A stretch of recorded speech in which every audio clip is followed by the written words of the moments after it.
We've all had those moments when we let our emotions take over and we did something that we later regretted. We end up saying, I can't believe I did that. What was I thinking?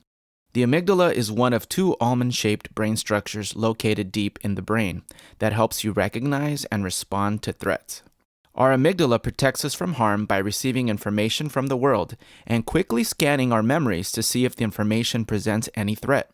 If the amygdala senses danger, it acts like an emergency alarm and quickly begins the fight, flight, or freeze response, way before the prefrontal cortex, the decision-making part of the brain, has time to overrule it.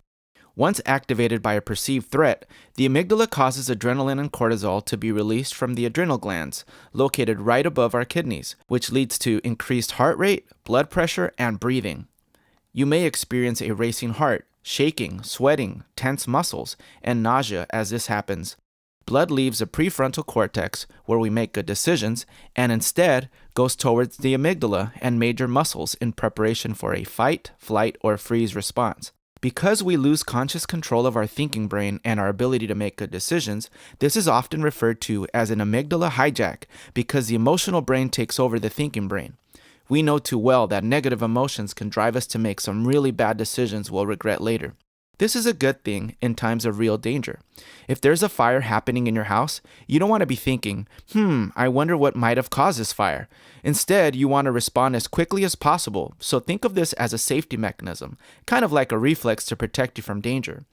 However, this amygdala hijack response can be dangerous to us in times where we feel threatened by minor things that might not be a matter of life or death, like someone insulting you, feeling stressed from an exam, or public speaking, because we can lose our ability to think effectively. Not only are you more likely to make bad decisions that hurt yourself and others, but staying constantly stressed by minor things can lead to high blood pressure, diabetes, depression, obesity, a weak immune system, and even diseases. So how do we regain control of our thinking brain and turn off the amygdala response? Stay tuned to find out. So to recap, the amygdala is a brain structure that lets us know if there is a threat in our environment. The amygdala protects us from danger by shutting off the thinking brain and allowing us to respond quickly to threats.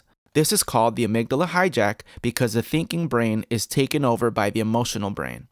When activated in minor situations that are not life or death related, we can make bad decisions that we'll regret since our thinking brain has been hijacked. Constant amygdala activity where we're in a state of fear or stress is dangerous to our health in so many ways. We'll learn how to calm down your amygdala and regain control of our thinking brain.